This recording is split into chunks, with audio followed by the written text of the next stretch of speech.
All right, ladies and gentlemen, we are going live for another Tactical Tuesday. It's going to be an interesting one today. I've got my bee in my bonnet about a few things.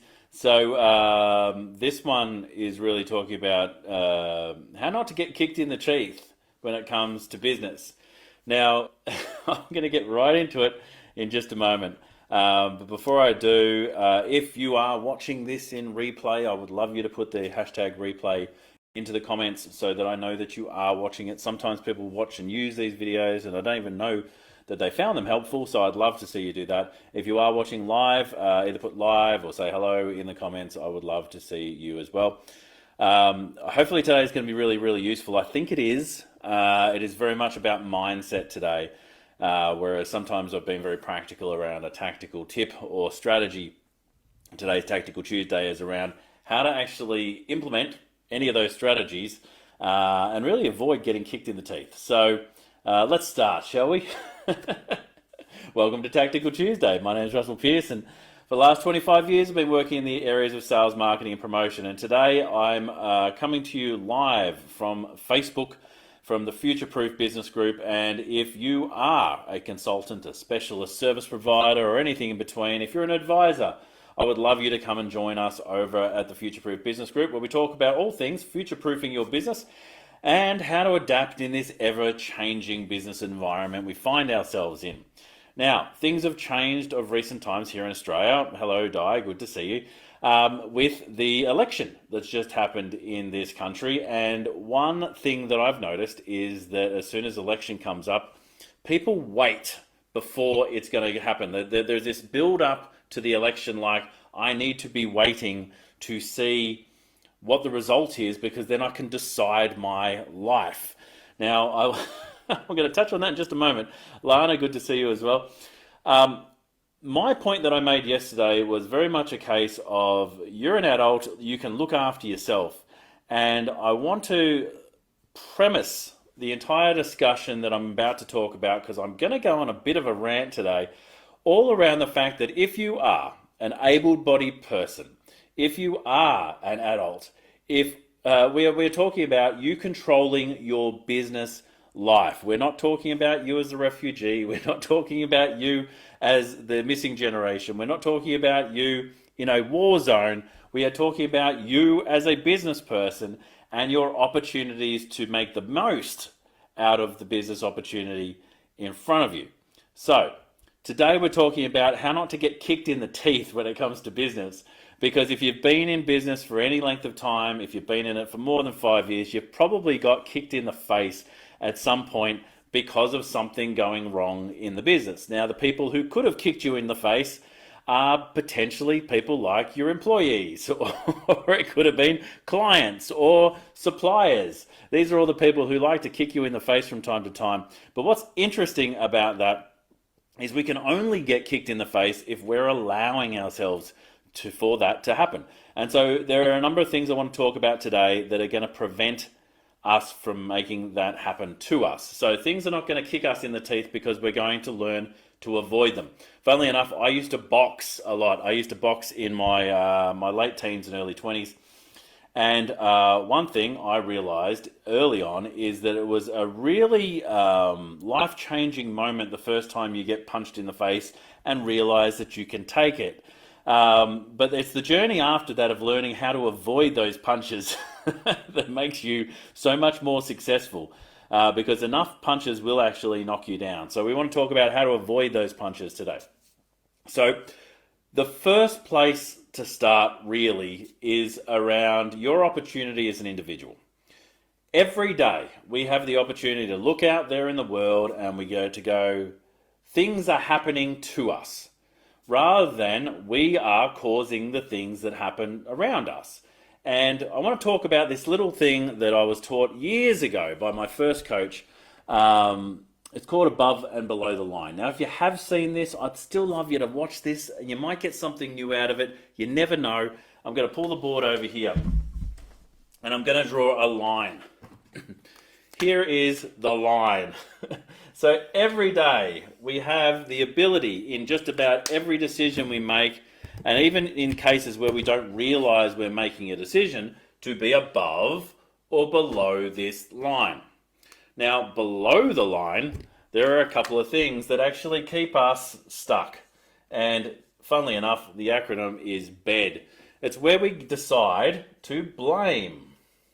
So if we're blaming things, if we're blaming governments, if we're blaming our suppliers, if we're blaming our clients, we are below the line. And unfortunately, below the line, it doesn't serve us. We can't do anything with that. If we're blaming someone else has the responsibility for fixing it, which means that we can't move forward until it is done. So if we're blaming other people, if we're making excuses for why things are not going the way they're going, then again, we've got no control over what's happening. And then even worse so, going down the list, if we're in denial, so we're not being honest with ourselves, we go la la la la la, close my ears, everything's going peaches. If we think that that's the case when, like, potentially in our unconscious, we're really telling ourselves things are not quite 100% right, but I'll wear a brave face and I'll just continue on in my day. If we're doing that, nothing is ever going to change. So instead of living in this place, we can actually step above it, all right? And up here, we got or, which is interesting because it means that we can actually move forward, is we have responsibility. So we can choose to be responsible for the things that we're doing in our life. G'day Warwick, good to see you. I'm doing above the below the line, but there's a whole bunch of other stuff we're doing as well. You can choose to be responsible for what's happening. You can choose to be accountable. And it's funnily enough, the moment that I okay, that's not accountable. Accountable. All right, cool. The moment that I decided to be accountable for the results in my own business, the amount of control I got back into the way I actually worked was huge. To give you an example, we once put on an event. There was me, there was 3 other people, and we thought we'll come together, we'll combine forces, and we will actually create an event. We'll all invite a certain amount of people, and we'll have this event. Now, I invited 3 people, another person invited 2 people, another person invited 1 person, one person wasn't bringing anything to the table. So we're trying to get a 60-person event together, and we got less than 10. We didn't put it on, and we were embarrassed, and everyone was pointing fingers at one another. I was even looking at this and going, I brought 3, therefore I'm the best. And it didn't serve me at all. The moment that I realized that I was accountable, and if I wanted to have an event that actually had X amount of people there, that I would need to know how am I going to bring those people to the event, that made the world a difference. And suddenly I had a very different take on my future, and I had a very different take on what success meant, because it means I had control to take it. So are we responsible? Are we accountable? And do we have ownership around the things that we do? Now, as a business owner, we really need to have ownership. The buck stops with you. And I'm not saying that as a throwaway line. It's not a case of, yes, okay, I'm taking ownership. At the end of the day, it's my responsibility. No, I mean, in your heart of hearts, you really need to go, all right, well, I actually hired that person. So that's something that I decided to do. Or I put that system in place. Or I didn't train that person to do what they wanted to do. Or the next step, which is what I'm going to talk about with expectations, I didn't create the expectations for the client, and so they came in with their own. I made promises I didn't even know I was making. And next time, I need to make sure that I'm aware of what's happening. So if you're living above this line, you've got nothing but control. It means you've got opportunity. It means you can actually be optimistic because it enables you to go there. I'm not really sure what that one says, but there, delete. Blame, excuses, and denial. You absolutely lose all control and you can't do anything with it. So you can live down here, but unfortunately it means that you're not going to have the things that you want in life, because at the end of the day, it's going to be over to someone else to give it to you. If you live above here, you can actually go and take the things that you want in life and you can make them work. Now, that was number 1, and I'm talking about 3 things. So 3 things to avoid you getting kicked in the teeth. This is number 1. If you don't want to get kicked in the teeth, stop blaming other people, making excuses and being in denial, because every single day you will have spot fires that show up around you, right? Above that, if you want to have ownership, if you want to be accountable, if you want to be responsible for the things that you do and the results that you get, you will avoid getting kicked in the teeth. And in fact, most of the time you will win. And so that's above and below the line. But yeah, it's not mine. I got taught to it by a guy called Brett Burden. He was my first coach, magnificent guy. And his whole thing was about teaching leadership for business owners. So if you want to be a business owner that is successful, number one, you need to start being able to lead yourself. And if you can lead yourself, you can have the discipline to lead others. If you can't lead yourself, well, you're going to set a bad example for those around you. Now, that was number one. Number two is expectations. So expectations are not just a one-way street. There's the expectations that we have about what's going to happen, and then there's the expectations that we create for other people. So expectations number one. If we expect things are always going to be smooth sailing, then it's likely we're going to at some point get kicked in the teeth. But if we are hoping for the best but expecting the worst, if we're making contingency plans, if we're saying what if, what else, then we're going to find that we've got far more opportunities that show up in our business. Because if something goes wrong, we just switch gears, we pivot, we move in a different direction. So making sure that your expectations are not concrete, because there's so many entrepreneurs that I meet on a weekly basis that are going, I expected it to be this way and it wasn't. That's life. Almost every single day, you've got this opponent of life whose job it is to throw punches your way. And if you get hit in the face at the end of the day, just like boxing, you need to go, actually, that's because I didn't move out of the way, right? So that's the expectation one. And then you've got so you've got the ones that you have, and then there's the ones you create. So when you're onboarding a client, the way they behave is the way you've trained them to behave. If you haven't trained them to behave that way, they came in with an expectation that you did not create.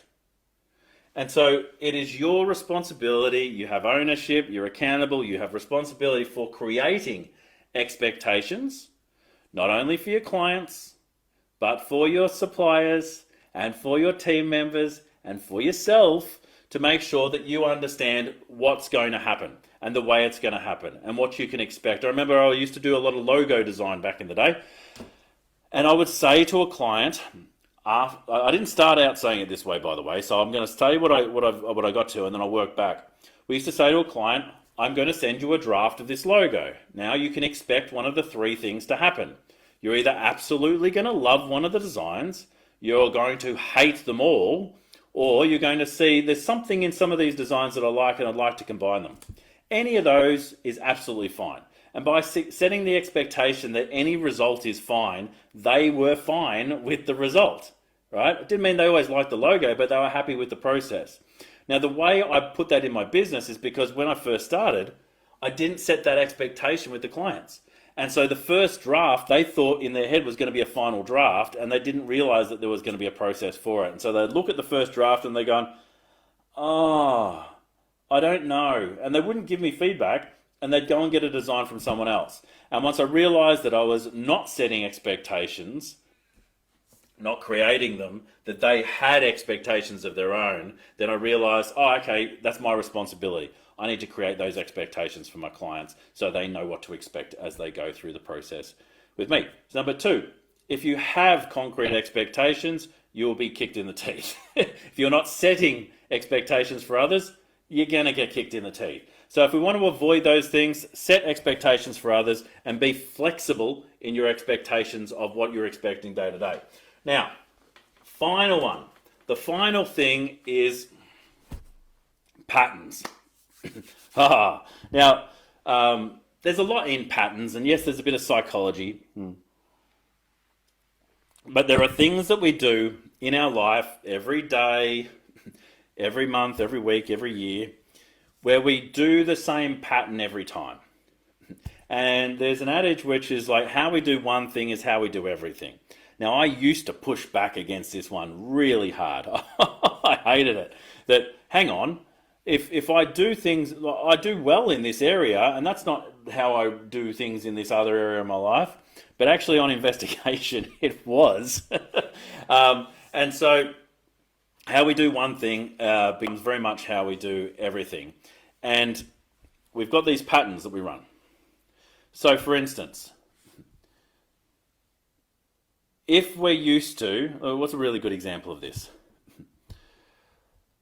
Let's say that there was a time in our life when we were only praised for working hard. And maybe this could be at school, you had a parent, and they praised you for your hard work, and they instilled this hard work philosophy into the way that you go about things. And so suddenly you've got all this pride around hard work, because anytime I work hard, I have pride, right? You go forward to the business, the entrepreneurial space, you go to run your own business. Guess when you're proud is when you're making work hard, right? Now, I'm not sure if you ever thought about it this way, but it's fascinating to listen to words, because you may have heard this before, but words are spells. They are literally spells that come out of our mouth. So if we have pride around hard work, then we will make work hard. And this could be happening in all sorts of areas of your life. And I think there's a really nice way, again, to fit with the accountability piece of are we above or below the line, is to start listening to the language that comes out of your face. And I want you to listen to your own language when you're blaming everyone or pointing the finger or doing anything like that, because it'll happen. We're all human. The trick is to actually catch it. So if I say, this person's always angry, it's a really nice reflection to then go and ask yourself, how am I being angry? Because going through that process will reveal some stuff, right? Or this person's so lazy. How am I being lazy? And you'll actually find that the things that annoy you out there are actually a reflection of what's going on inside you. And it's confronting. It's not fun. But once you start identifying some of these things, it's cool the way opportunity starts to knock. Because opportunity is not some secret. You know, the secret is not a secret. I don't know if you've read the book The Secret. But there's this idea of you can create affirmations to have things come at you. But it's not really that. What it really is all about is the expectations that you have. So if you expect things to go, you know, they might not go well, but if you expect to be able to overcome them, then most of the time you're going to be able to overcome them. If you're going to expect that things are going to be hard, then yeah, they're going to be hard. Doesn't mean you have to go in with blind faith. As I said before, if you set expectations without some realism in them, if you're actually setting concrete expectations, if you're not like water, as they used to say in the martial arts, if you're not like that, the less flexible that you are, the less opportunity you will find in this world. So, running patterns. Listen to your language. Are you saying things out there to the world? Take those words, look at them, flip them around and say, how am I doing those things? And you'll find opportunities for growth in yourself, in your business, and your environment. Number 2, setting expectations. Do you have concrete expectations, or are they like fluid water? Are you able to move and adapt and shape? And that's really what the Future Proof Business Group is all about, how to adapt in the face of change. Are you setting expectations for others so that they can expect what is the steps that you're going to work through with them, so that they know when things might get tough, so they know when things might be fast, quick, when there'll be no communication, when there are all these different things that they will expect and it won't be a surprise. And number 3, are you playing above or below the line in your activities during the day? So are you in bed with blame, excuses and denial? Or are you above the line with an oar, paddling along, continuing to move forward with ownership, accountability, and responsibility? Whatever it is for you, I'm just wishing you success. And if you feel like it's time to actually take control of what's going on around you, I'm more than happy to have a chat. 10, 15 minutes, just to get a sense of if it's a thing that's going on in here, or if it's a thing about, all right, we need to align with the market, or if it's something else, a strategy that you can actually implement in your business to win more. Because at the end of the day, what's cool about ownership, business ownership, is that you have ownership to actually build and shape and change and design it any way that you want. If you're watching this outside of the Future Proof Business Group, I would love you to check it out. Facebook, Future Proof Business Group. You'll find us there. If you're a consultant, advisor, or a specialist service provider, come on down and have a look at that. If you are on YouTube. I'd love you to subscribe. That'd be fantastic. If you'd like to know more about what I do, feel free to reach out. And until next time, choose ownership, choose accountability, choose responsibility, actually take control of your business. Stay passionate. And I'll catch you on the next one. Bye for now.